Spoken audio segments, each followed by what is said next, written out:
Alhamdulillahilladzi arsala rasulahu bil huda wa dinil haq liyuzhirahu 'alad dini kullih wa kafa billahi syahida. Asyhadu an la ilaha illallah wahdahu la syarikalah wa asyhadu anna Muhammadan abduhu wa rasuluh la nabiyya ba'dah. Allahumma salli wa sallim ala Muhammad wa ala alihi wa ashabihi ajma'in, amma ba'du. Qala Allah ta'ala a'udzu billahi minasyaitonir rajim. Ya ayuhan nasu taqu rabbakumul ladzi khalaqakum min nafsin wahidah wa khalaqa minha zawjaha wa batha minhuma rijalan katsiran wa nisaa'a wattaqullaha alladzi tasaaluna bihi wal arham innallaha kana 'alaikum raqiba. Ya ayyuhalladzina amanu taqullaha wa qulu qawlan sadida yuslih lakum a'malakum wa yaghfir lakum dzunubakum wa may yuti'illaha wa rasulahu faqad faza fawzan 'azima, amma ba'du. Bapak-bapak, ibu-ibu, hadirin wal hadirat, as'adakumullah.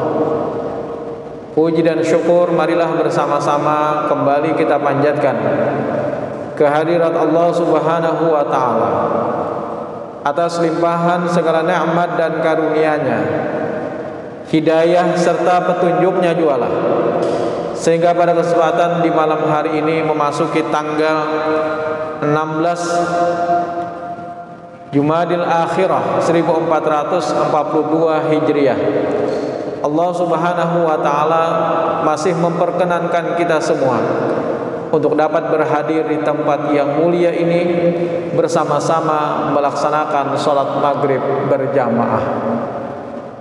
Kemudian kurang lebih 30 menit ke depan kita duduk hadir di kajian ilmu, di majlis ilmu. Tiada lain adalah dalam rangka untuk sama-sama tafaqquh fiddin, memperdalam, memahami ayat-ayat Allah dan juga hadis-hadis Rasul sallallahu alaihi wasallam, dan dengan kita menelaah ayat-ayatnya dan juga hadis-hadis Rasulnya, semoga sebagaimana yang dijanjikan oleh Nabi tadi, may yuridillahu bihi khairan yufaqihu fiddin. Barang siapa yang Allah ingin memberikan kepadanya kebaikan, maka Allah akan memberikan kepadanya pemahaman di dalam urusan agama. Salawat dan salam semoga senantiasa tercurah kepada Nabi kita Muhammad sallallahu alaihi wasallam beserta keluarga, para sahabat, tabi'in serta pengikut beliau yang senantiasa istiqamah menjalankan sunnah-sunnah makbulahnya hingga akhir zaman.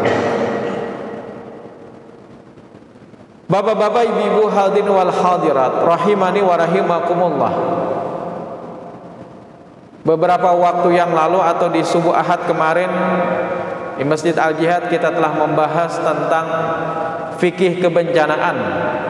Maka insyaallah pada kesempatan di malam hari ini kita akan melanjutkan pembahasan tentang fikih kebencanaan. Memang akhir-akhir ini Indonesia dilanda berbagai macam musibah atau juga bencana. Dari terjadinya pandemi COVID-19 yang masih belum mereda sampai saat ini. Kemudian beberapa waktu yang lalu jatuhnya pesawat Sriwijaya Air. Kemudian terjadinya gempa di Mamuju atau Sulawesi Barat, dan terjadinya bencana banjir di bumi kita Kalimantan Selatan. Tentu kejadian-kejadian seperti ini sebagai seorang mukmin. Siogianya menjadi sarana bagi kita sebagai bagian daripada muhasabah atau juga introspeksi dari apa-apa yang selama ini mungkin disebabkan karena perbuatan dari tangan kita manusia sendiri. Dalam firman Allah disebutkan zaharal fasadu fil barri wal bahr, telah nampak kerusakan di daratan dan juga di lautan. Disebabkan karena apa? Bima kasabat aidin nas, disebabkan karena perbuatan tangan manusia. Bahkan dari sekitar ayat-ayat yang menyebutkan tentang musibah dengan varian kata yang tersebut di dalam ayat Al-Quran, baik itu musibah, kemudian bala, kemudian fitnah, kemudian azabun, kemudian halak, kemudian tadmir, kemudian iqabun, kemudian tamzik, kemudian nazilah. Ternyata dari semua varian-varian kata yang artinya adalah bencana, itu adalah disebabkan karena perbuatan tangan kita manusia yang tidak lagi mengindahkan sunnatullah yang ada di alam semesta ini. Kita manusia melanggar hukum Allah di dalam pengaturan alam ini, padahal kita dijadikan oleh Allah Subhanahu wa taala sebagai khalifah. Inni ja'ilun fil ardi khalifah. Dan itu juga terkadang lepas daripada tauhid yang sudah kita ucapkan selama ini, Pak. Jadi sebenarnya pada saat seseorang menyatakan diri sebagai seorang muslim,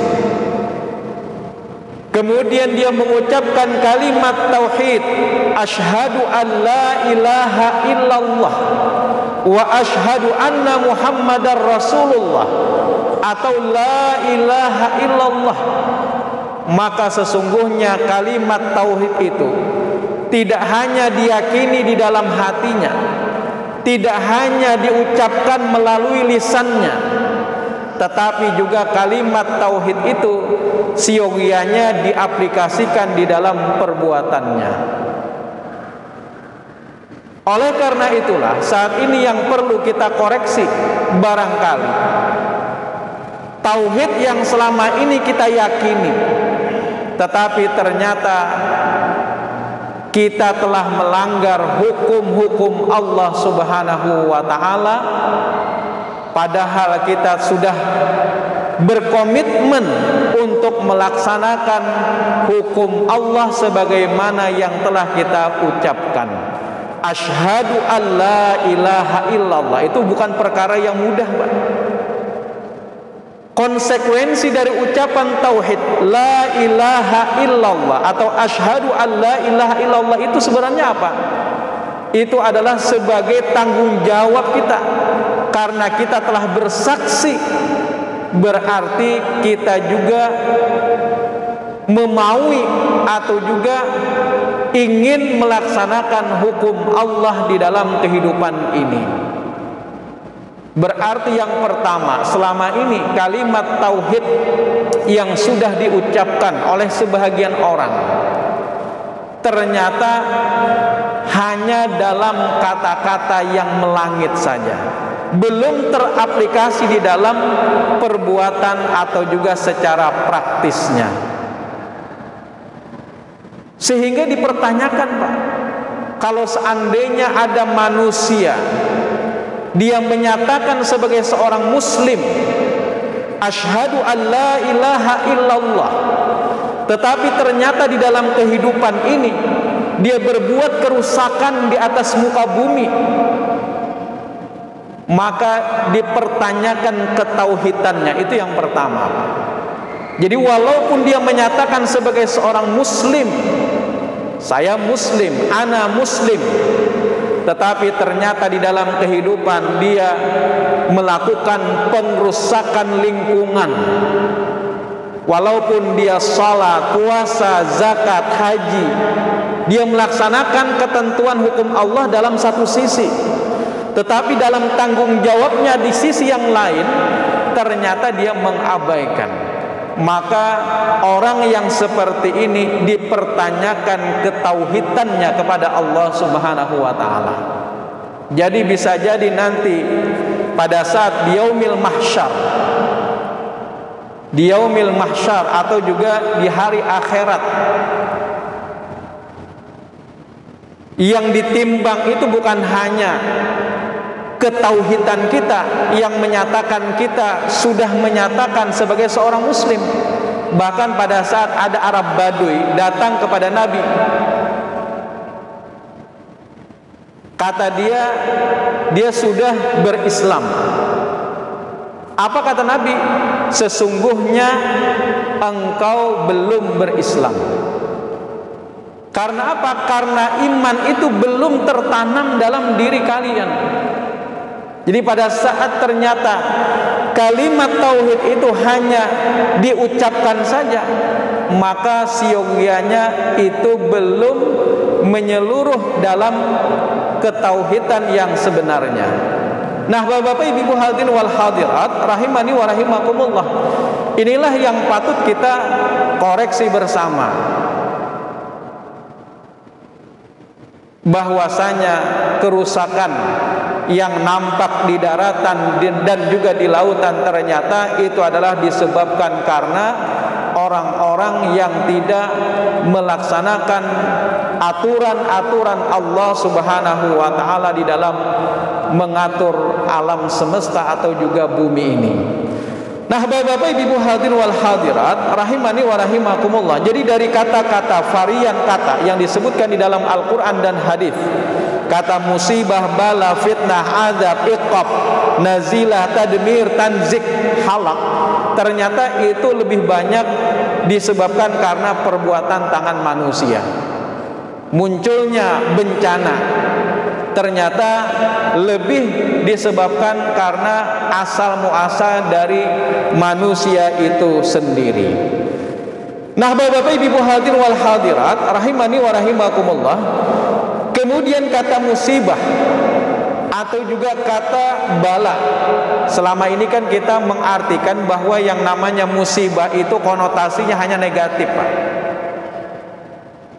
Tetapi sesungguhnya kalau kita gali kata-kata bala, musibah yang disebutkan di dalam ayat Al-Quran, khususnya adalah bagi orang-orang yang beriman, yang ditimpakan kepada mereka musibah atau bala, ternyata tidak selamanya itu berkonotasi negatif.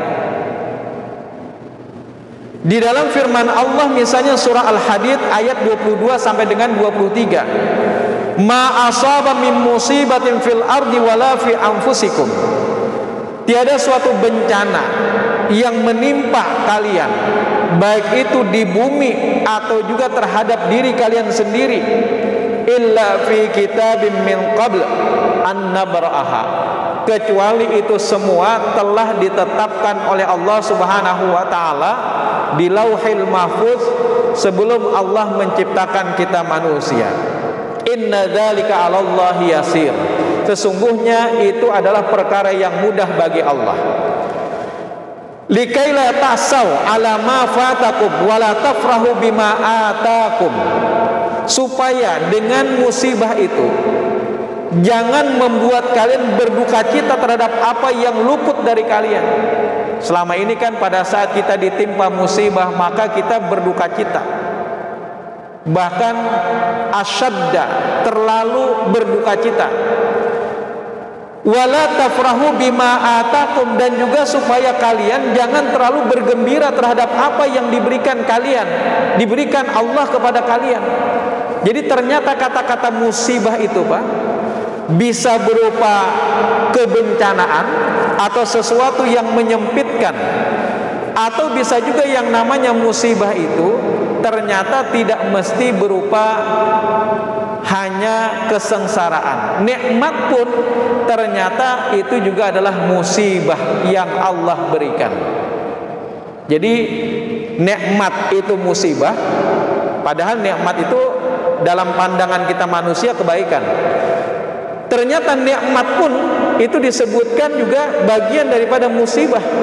Jadi orang kan selama ini konotasinya kalau musibah itu adalah apa yang datang kepadanya berupa keburukan, apa yang datang kepadanya berupa kesengsaraan, maka dikatakan oh ini musibah.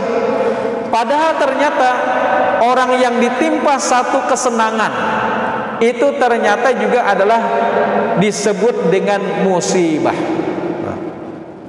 Agar apa? Agar kalian tidak berduka cita terhadap musibah yang ditimpakan kepada kalian. Sebaliknya kalau itu berupa nikmat, maka juga kita tidak terlalu bergembira, Pak, yang akhirnya membuat kita lepas daripada hukum-hukum Allah. Nah, bagi kita seorang mukmin pada saat ditimpa suatu nikmat, diberikan satu nikmat atau ditimpakan satu musibah yang menyengsarakan, maka bagaimana? Ajaban li amril mukmin, kata Nabi. Sungguh sangat menakjubkan sekali, Pak. Sungguh sangat menakjubkan sekali keadaan orang mukmin itu. Inna amrahu kullahu khair. Sesungguhnya semua perkara yang ditimpakan kepadanya maka semuanya itu baik. Walaysa dzaka li ahadin illa lil mu'min, dan tidak ada yang diberikan hal itu kecuali hanya bagi orang-orang mukmin saja. Jadi dua-duanya itu baik, Pak. Nikmat itu baik, kemudian musibah berupa kesengsaraan atau juga kebencanaan itu juga baik. Dan itu hanya ada pada diri seorang mukmin. In asabathu sarra'u syakara, apabila dia diberikan satu kenikmatan, dia diberikan satu kebahagiaan, sesuatu yang menyenangkan, maka dia bersyukur. Ini musibah juga, Pak. Jadi musibah itu ternyata bukan hanya berupa kesempitan, bencana, tetapi apabila seseorang ditimpa satu kesenangan, maka bagaimana sikapnya agar dia tidak kufur terhadap nikmat Allah? Maka dia bersyukur, menggunakan nikmat tersebut di dalam kebaikan-kebaikan. Sebaliknya, wa in asabathu darra, apabila dia ditimpa satu kesempitan, satu bencana, maka apa? Sabara, maka dia bersabar. Fakana khairallah, maka yang demikian itu juga adalah sesuatu yang baik baginya. Sebab Pak, ada orang yang mungkin ditimpa satu kesenangan. Jadi tidak semuanya kesenangan itu berakibat kepada sesuatu yang baik. Ada orang ditimpa kesenangan, kebahagiaan, nikmat yang banyak, tetapi ternyata dia kufur terhadap nikmat tersebut. Banyak orang yang sukses pada saat ditimpa satu kesempitan, pada saat ditimpa satu kesedihan, dia ternyata sukses. Tetapi betapa banyak orang yang ditimpa satu musibah berupa kebahagiaan, ternyata justru menjadikan dia kufur. Tetapi juga ada orang yang ditimpa satu kesempitan, kesengsaraan, ternyata dia kufur juga. Nah, bagaimana kita sebagai seorang mukmin menyikapi dua-duanya ini? Pada saat ditimpa satu kenikmatan, kita bersyukur. Pada saat ditimpa satu kesempitan, bencana atau juga kesusahan, maka kita bersabar. Kemudian kata bala di dalam surah Al-A'raf, misalnya di dalam surah Al-A'raf ayat 168, ternyata kata bala itu juga konotasinya itu tidak hanya negatif, Pak. Bala itu ternyata konotasinya juga bisa positif. Wa balawnahum bil hasanat wasayyi'at la'allahum yarji'un, dan kami coba mereka dengan nikmat yang baik-baik. Hasanat itu artinya sesuatu yang baik datang kepada kita, dengan nikmat datang kepada kita. Jadi kata Allah, kami coba mereka dengan bala, baik itu berupa nikmat, wasaiat, atau juga sesuatu yang buruk. kesempitan, kesengsaraan, bencana. Kemudian la'allahum yarji'un, semoga mereka kembali mentaati hukum Allah, mentaati aturan Allah di dalam pengaturan alam semesta ini. Jadi dengan adanya musibah yang melanda kita Kalimantan Selatan sebenarnya sebagai sebuah introspeksi bagi kita semua. Apakah dengan kejadian ini menjadikan kita kembali mematuhi aturan Allah di dalam mengatur alam semesta ini, dalam mengatur sesuai dengan apa yang menjadi sunnatullah. Nah, inilah yang perlu sama-sama kita renungi. Kalau seandainya dengan kejadian ini menjadikan kita hanya bersabar tanpa adanya satu proses untuk kembali kepada hukum Allah, maka berarti musibah yang menimpa kita itu tidak memberikan efek atau tidak memberikan manfaat apa-apa. Bapak-bapak, ibu hadirin wal hadirat rahimani wa rahimakumullah. Nah, inilah mungkin kalau kita membahas tentang kata-kata musibah, bala yang disebutkan di dalam ayat Al-Quran, ternyata tidak semuanya itu konotasinya hanya negatif. Tetapi semua apapun yang ditimpakan kepada kita manusia, maka itu juga adalah bagian daripada musibah, bagian daripada bala yang Allah berikan untuk menguji sampai sejauh mana keimanan kita di hadapannya. Bapak-bapak, ibu hadirin wal hadirat rahimani wa rahimakumullah. Nah, yang menjadi pertanyaan kita semua pada saat kemarin kejadian yang telah menimpa kita atau juga saudara-saudara kita pada situasi bencana yang seperti itu, kita terkadang menjumpai persoalan-persoalan atau juga permasalahan-permasalahan fikih, terutama adalah bagaimana tata cara kita bersuci dalam keadaan bencana. Kedua, bagaimana kita melaksanakan ibadah dalam keadaan bencana. Apakah selama ini hukum Islam yang telah kita laksanakan sebagaimana dalam keadaan normal itu tetap berlaku tanpa adanya taisir atau tanpa adanya kemudahan-kemudahan, tanpa adanya istifna, tanpa adanya pengecualian. Nah, kalau misalnya pokoknya sampean dalam keadaan yang bagaimanapun maka tetap wajib mengerjakan sebagaimana adanya. Apakah demikian? Ternyata yang namanya hukum Islam itu memberikan kemudahan, Pak. Memberikan satu solusi, rukhsah, memberikan satu taisir, kemudahan-kemudahan bagi kita di dalam melaksanakan ibadah. Sehingga kenapa misalnya pada saat pian tidak bisa sholat sambil berdiri, maka pian bisa duduk. Pada saat pian tidak bisa sholat sambil duduk, maka bisa berbaring. Ala janbin. Ala janbin itu miring ke arah samping, Pak. Janbun itu samping atau juga lambung. Jadi pada saat kita sakit tidak bisa berdiri, tidak bisa duduk, maka kita boleh sholat sambil berbaring.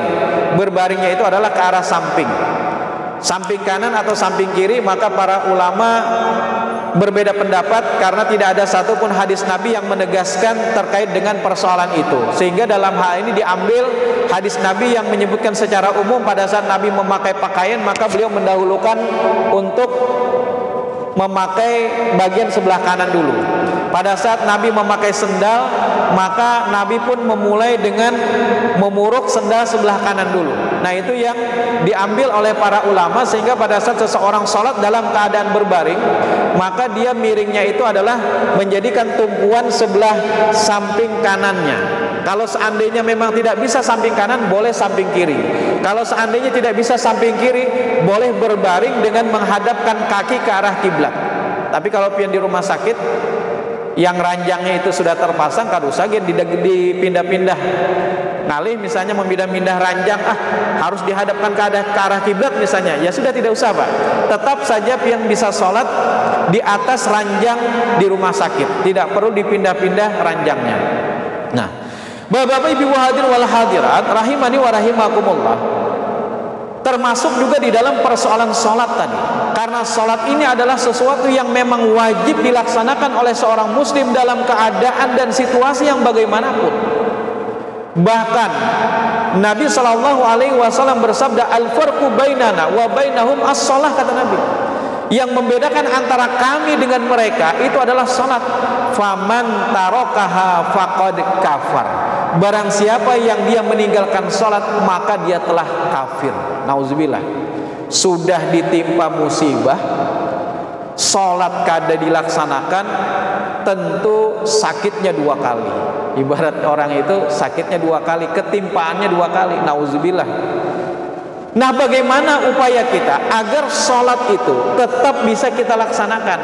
Maka disitulah sebenarnya Islam memberikan rukhsah, keringanan, atau juga memberikan taisir, kemudahan.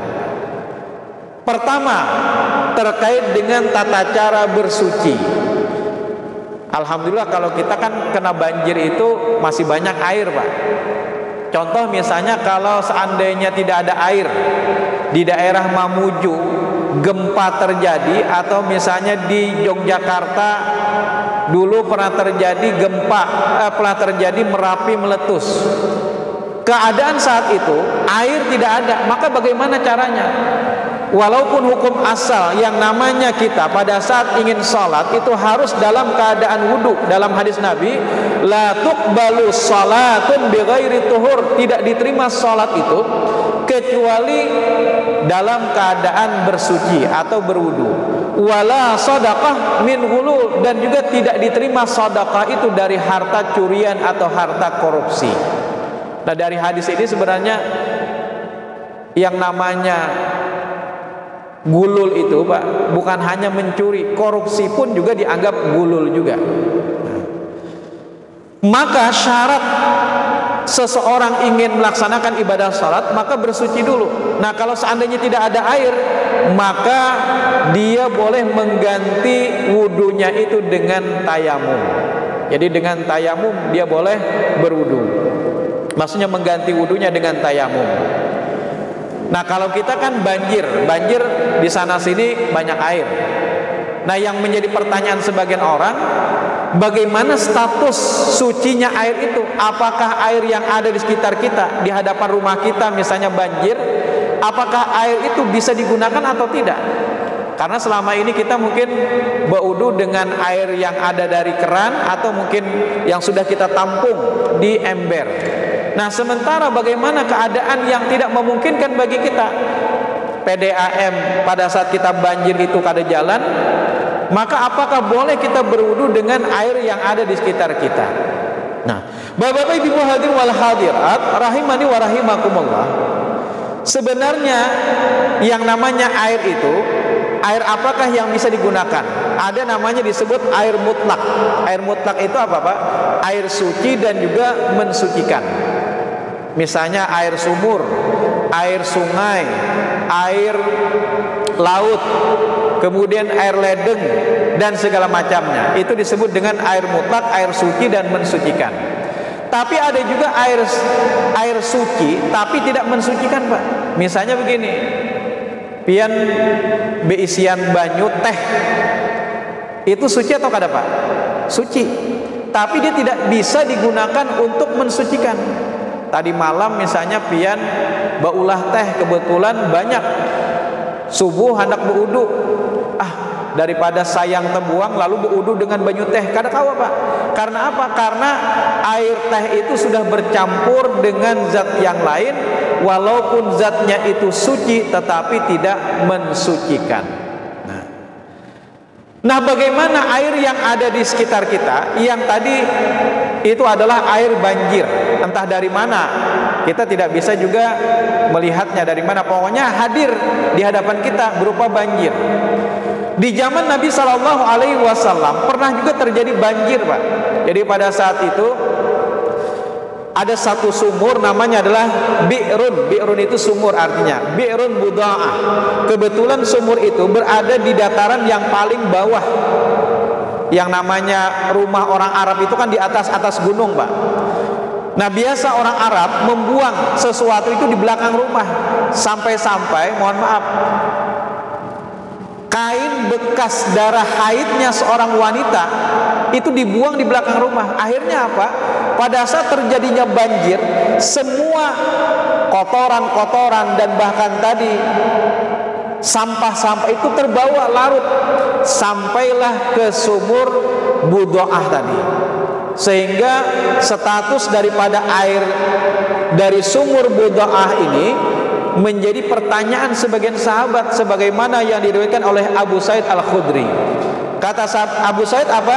Atawadda'u min bi'ril Budoah, wahai Rasul, apakah ulun kami boleh berwudu dengan air yang ada dalam sumur Budoah tersebut? Karena ini statusnya adalah hasil daripada larutan dari atas akhirnya ke tempat yang rendah dan akhirnya mengisi sebagian daripada sumur Budoah tersebut. Bagaimana wahai Rasul?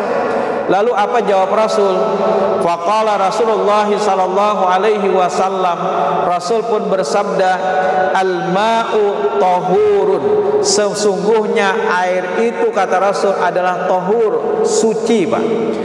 La yunajjisuhu syai', tidaklah sesuatu menjadikannya menjadi najis. Jadi tidak ada sesuatu yang menjadikannya menjadi najis. Sesungguhnya air itu kata Rasul adalah air yang suci.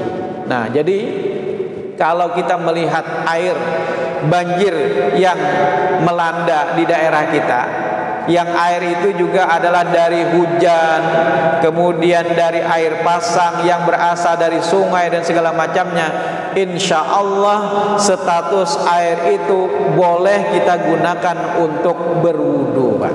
Boleh. Nah, kalau ada tambahan hadis yang lain, misalnya adalah kalau misalnya kita punya sumur atau juga punya bak, memang ada keterangan tentang dua kulah, Pak. Itu sebenarnya hanya ihtiyat saja. Jadi sebutan dengan dua kulah itu hanya sebagai bentuk kehati-hatian. Idza balagal ma qullatain lam yahmil khabas. Jika air itu kata Rasul telah mencapai dua kulah, maka tidak ada sesuatu yang menajisinya. Tetapi bukan dalam artian hadis ini membatasi bahwa kita tidak boleh berwudu kecuali hanya dengan dua kulah, tidak, Pak. Walaupun kita berwudu dengan satu gayung atau hanya satu minuman aqua ini, Pak, sepanjang itu cukup, maka air ini tetap bisa kita gunakan untuk bersuci, Pak. Jadi dua kulah itu sebenarnya hanya untuk ihtiyat. Agar apa? Agar pada saat datangnya satu najis masuk ke dalam air yang jumlahnya dua kulah. Dua kulah itu ukurannya sekitar 200 liter, Pak. Nah, kalau sesuatu masuk ke dalam air itu, kemudian banyak air itu sebanyak dua kulah, tidak berubah warnanya, tidak berubah rasanya, tidak berubah baunya, maka air itu tetap menjadi air yang suci dan mensucikan. Jadi kalau misalnya pian punya bak yang ganalnya kayak itu, tapi wah ini bak kita Pak minimalis, halus-halus, orang bahari pakai kamar mandinya ganal-ganal, jatuh sesuatu tikus misalnya, selamat tidak berubah air tersebut warnanya, baunya atau rasanya, maka air ini tetap menjadi air yang suci dan mensucikan. Cuma kita kadang nyaman juga aja, amun tikus bakas masuk dalam situ kadang nyaman juga, amun kadang dikuras. Tapi secara hukum air itu sebenarnya selama tidak berubah tiga hal ini tetap dianggap sebagai air yang suci dan mensucikan. Nah, termasuk juga tadi banjir terjadi dan air itu jumlahnya banyak melimpah. Selama memang air itu adalah sebagaimana air sungai, maka pian masih bisa menggunakan air itu untuk bersuci. Jadi tidak perlu khawatir. Itu yang pertama. Kemudian yang kedua, salat dalam keadaan pakaian yang terkena najis, bagaimana kotoran. Mungkin karena kita sudah kehabisan bekal, kehabisan pakaian, buka kesana kemari misalnya gempa, kemudian pakaian yang ada hanya pakaian yang ada di badan, dan itu mungkin juga terkena najis dan segala macamnya. Maka dalam hal ini sebenarnya boleh kita sholat dalam keadaan pakaian, walaupun pakaian itu dalam keadaan kotor atau juga najis. Karena berlakulah kaidah fikih yang bunyinya ad-daruratu tubihul mahzurat. Dalam keadaan darurat, segala sesuatu yang pada asalnya tadi dilarang, kan kita pakai pakaian pada saat kita ingin sholat maka harus bersih pakaiannya. Tetapi karena keadaan yang tidak memungkinkan bagi kita untuk berganti pakaian dalam keadaan yang seperti itu, maka pada asalnya hukumnya tadi dilarang menjadi sesuatu yang ibaha atau juga boleh. Itu yang kedua. Kemudian yang ketiga, salat dengan aurat tidak tertutup dengan sempurna. Apalagi perempuan. Kalau laki-laki kan batasan aurat itu dari pusat sampai dengan lutut. Jadi kalaupun misalnya dalam keadaan terpaksa salat berbaju singlet aja Pak, itu masih sah salatnya asal tertutup dari pusat sampai lutut. Cuma kalau misalnya dalam keadaan normal jangan, itu kurang sopan akhirnya kan, walaupun secara hukum sebenarnya sah saja. Ini perempuan misalnya, perempuan tertutup semua auratnya kecuali muka dan telapak tangan. Bagaimana kalau seandainya tidak sempurna tertutup? Maka dalam hal ini berlakulah misalnya surah At-Taghabun ayat 16. Fattaqullaha mastata'tum. Bertakwalah kalian kepada Allah menurut kesanggupan kalian. Kemudian di dalam hadis riwayat Bukhari dan Muslim, Nabi pernah bersabda, "Manahaitukum anhu fajtanibuhu." Dari apa-apa yang telah kami larang, kata Nabi, maka hindari, jauhi. Kemudian wama amartukum bihi fa'tu minhu mastata'tum. Dan apa-apa yang kami perintahkan, maka laksanakan menurut kesanggupan kalian. Jadi walaupun ibu-ibu misalnya siogyanya tertutup semua auratnya kecuali muka dan telapak tangan pada saat dia sholat, maka sesungguhnya tidak tertutup secara sempurna, dia tetap wajib untuk mengerjakan sholat karena daruratnya Pak.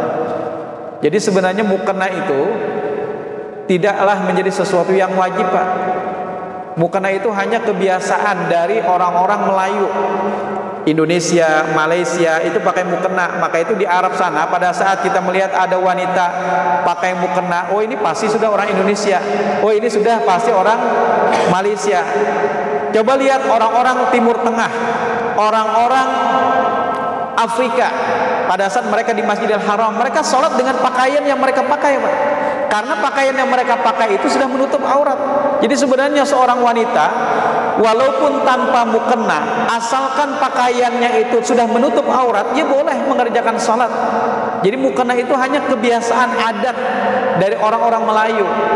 Cuma yang sangat menyedihkan itu kadang-kadang mukena itu dipakai hanya pada saat sholat, tetapi setelah sholat auratnya terbuka, dia menanggalkan auratnya. Nah, ini yang sangat disayangkan Pak dari kita orang-orang Melayu. Bujur aja sholat itu pakai mukena tertutup auratnya, tapi setelah keluar habis mengerjakan sholat ternyata dia tanggalkan menutup auratnya.